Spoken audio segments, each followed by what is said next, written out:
आपण थेट जाऊया नाशिकमध्ये योगेश खरे आमचे प्रतिनिधी आपल्याबरोबर जोडले गेलेत। योगेश, मतदानाची जर टक्केवारी पाहायची झाली तर मागच्या वेळी 61% इतकं मतदान झालं होतं। यावेळी नाशिककरांमध्ये कितपत उत्सुकता मतदारांमध्ये दिसत होती? काल सगळे जे राडे झाले होते त्यानंतर एकंदरीत आजचं चित्र, फैसलाचा आजचा दिवस आहे, आजचं चित्र नेमकं कसं असू शकतं? खरं एकूण 122 नगरसेवकांचं भवितव्य जे आहे ते आता या मतपेटीमध्ये बंद झालेलं आहे आणि आज नेमकं कुणाला मत देणार आणि कोणाला निवडून देणार नाशिककर याकडे सर्वांचं लक्ष लागलं आहे।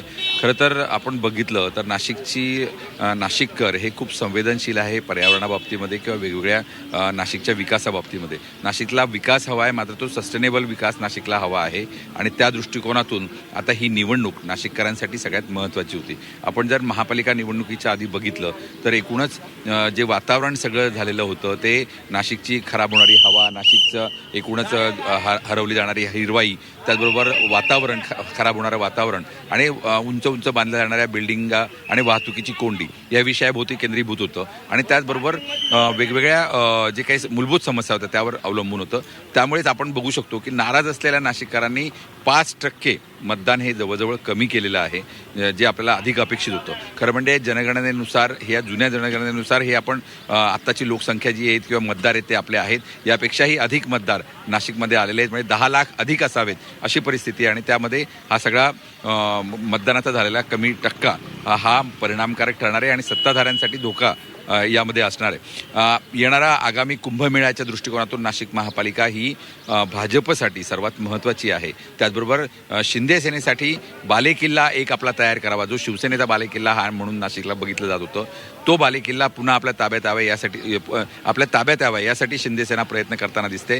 तर दुसऱ्या बाजूला ठाकरे बंधू यांनी सुद्धा हा बालेकिल्ला आपला पुन्हा ताब्यात यावा यासाठीचा प्रयत्न करताना दिसत आहेत। एकूणच जर आपण बघितलं तर महत्त्वाची ध्वजारोहण जे आहे, म्हणजे कुंभमेळ्याचं ध्वजारोहण हे पुढच्या वर्षी होणारच आहे, मात्र नाशिक महापालिकेवर ध्वजारोहण कोण करतं याकडे सर्वांचं लक्ष लागलेलं आहे। यामध्ये प्रतिष्ठा पणाला लागली आहे ती गिरीश महाजन कुंभमेळा मंत्री यांची आणि दुसऱ्या बाजूला शिंदे सेनेचे नेते दादा भुसे यांची। हे दोन्ही नेते सक्रिय नाशिकमध्ये होते आणि चुरस पण आपण जर बघितली तर या दोघेही पक्षांमध्येच आपल्याला पाहायला मिळते। त्यामुळे 9:30-10च्या दरम्यान या सगळ्या मतमोजणीला सुरुवात होईल।